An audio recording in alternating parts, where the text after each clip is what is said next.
What's up, comic and pop culture fans? This is James with Mint Hunter Comics. I thought I'd share you my tips on how to go into and be successful at flea market hunting. First things first, get there early.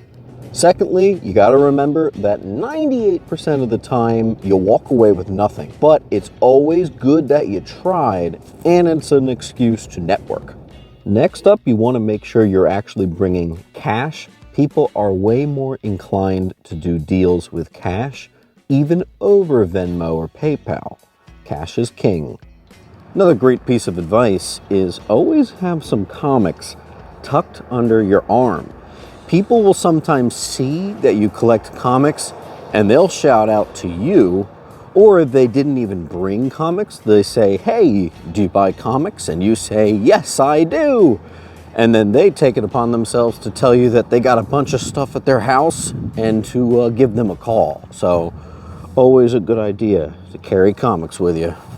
Next up, trading is fair game. I don't do it too often, but I have done it before. Typically when you trade, there's got to be some sort of meetup first. There's some sort of prior conversation, but you can absolutely bring comics to trade to get whatever stuff that they got. If you've got stuff that you just flat out don't love anymore, what a great place to do it. Instead of getting 10 cents a book at your local comic book shop, take it to a flea market, take it to a trade, and see what sort of trade you can get out of it. It's also a really good way to bulk off your other items that you don't want anymore. Set a budget and actually stick to it. That way you don't find yourself overpaying or spending out of your means. Also, if you set a budget for yourself, it's a useful way of not being played like a fiddle. If you really force yourself to not go over what you set out to spend, it's amazing what you'll be able to walk away with. Now stay tuned to the end of the video because I played by all the rules outlined in this video. I set a budget, I brought cash, I got there early, I did everything listed in this video, and I did end up getting some books for a steal of a deal. Full reveal at the end of the video, but in the meantime, let's get back to our list. Be nice and always ask if they have comics. If you're walking around and you don't see comics, ask. You guys got any more comics? I see one here. There's three here. Oh, okay. There's three.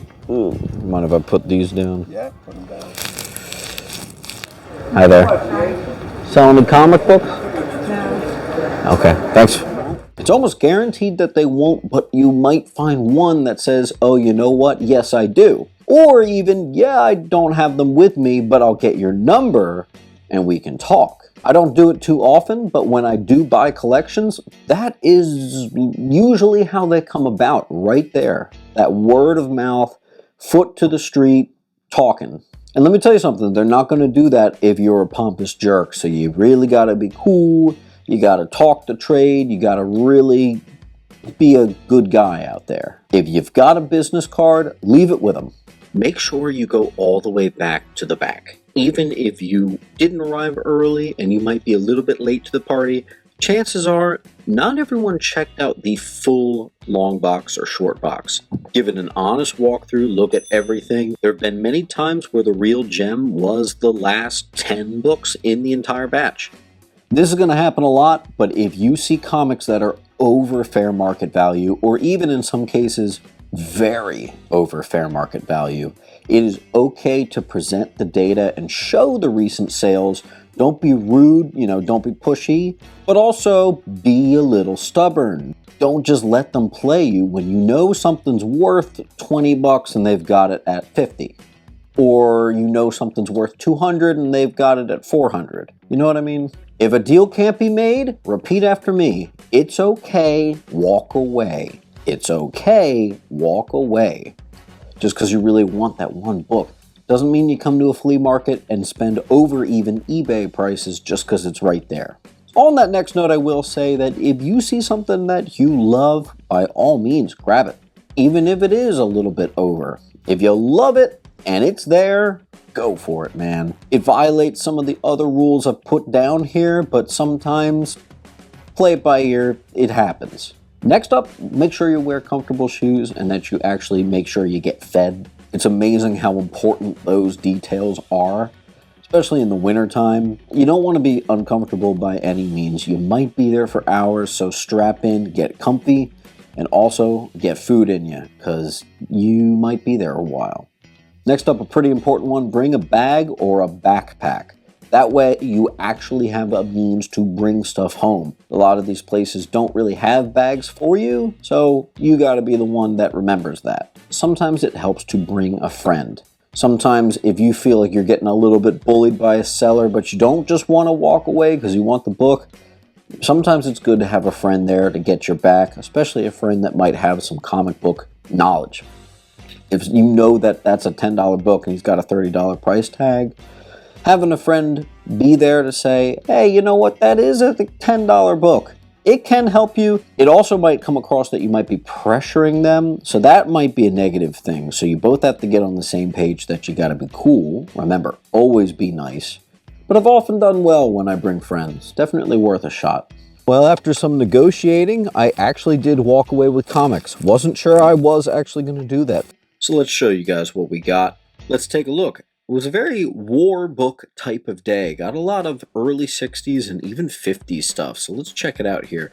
This Starfire #2, I grabbed it by accident because I thought I saw it was a #1. Whoops-a-daisy. All the Archie stuff I got for free, though. This was all just tossed in, so that's awesome. Justice Incorporated #1, cool book. Justice League #1, New 52. It's a great run. That Justice League storyline was just amazing. So I always pick that up if I can for like $1. I did get a lot of Dell 10 cents stuff, so that stuff always moves really well for me. Sometimes it ends up in my $3, $5, and $10 bins, depending on the condition and how nice it is. So, or how old it is, really. Man-Bat #2, that's the cover I wish was Man-Bat #1. Fun fact, I don't like Man-Bat #1's cover at all. What are you going to do? Malibu Comics, no idea what this is, but it was a #1, and it does come with a coupon and a card, so I thought I'd pick it up. This is the first Guy Gardner, actually I think calling himself Warrior or New Powers, I forget. A couple Fantastic Four books here. Hold on, I'll get the other one. And you can ignore those little stickers on there. We did get this all bundled. This one was actually free. See, free to a good home.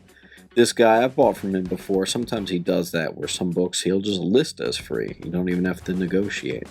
Some more nice Dell 10 centers. Love this stuff. That stuff always moves really fast. So this was I believe this is 50s here. I think I grabbed that accidentally, but I'm glad I did. Black Hawk, I think this is a small key. It's like a new numbering system or something. I gotta look it up, I forget.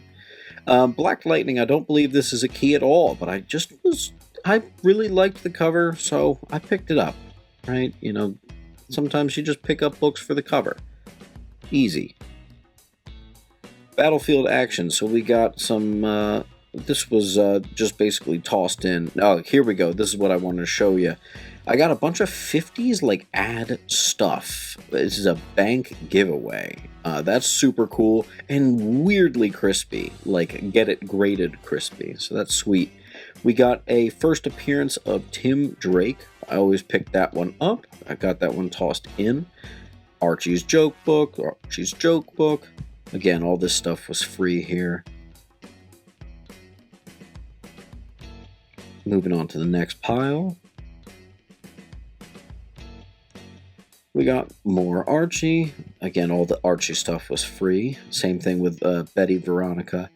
Action stuff, Action Comics, I always pick them up if I can for $1 if they're in nice shape. Because I always have Superman fans that want the stuff that'll pay like $3, $4, $5 for them. So, easy. I try to do that every time. Minor Key here. Nice shape too. Worth it. Some more Dell 10 centers. Thrown in. Here's a really odd one, but this is a cool cover, I thought, and it's a 50s advert thing, so might be a new collection I start. I think that was so cool. We do have a little bit later 60s, I think later 60s Turok. Very nice. I love all these Gold Key and Dell stuff. Here's an anti-communist story. This is the type of stuff I love, so that was a no-brainer. And let's show you the next little batch here. Again, just to reiterate, I set a budget of $50 and I bought all this for $50. It did take some real haggling back and forth. I did have to put a couple books back, but I was able to squeak all this in for $50. Keep in mind, a lot of these Dell 10-cent covers typically go for like $10 a pop, so very happy with that. Rails Across America, I got to give that to my uncle who collects rare vintage toy trains, like American Flyers and such. Some nice 4-color books here. Mowgli. I gotta rebag and board some of this stuff though, I gotta say. And we're just gonna finish it off with some Metal Men. Not bad for $50. Anyway, guys, hope you enjoyed. I am going to do a tips on Black Friday shopping, so stay tuned to that video at the end of the week. And also mark your calendars because I am going to be hosting a Black Friday Dynamite special. It's going to be all Dynamite entertainment stuff. They're going to be giving away books. They're going to be doing wild sales. They're going to be doing some probably original art if I know them. So there's going to be a massive sale. Save up your money. It's going to be a doozy. I'm going to do it live on Friday, Black Friday. And as always, guys, keep on hunting.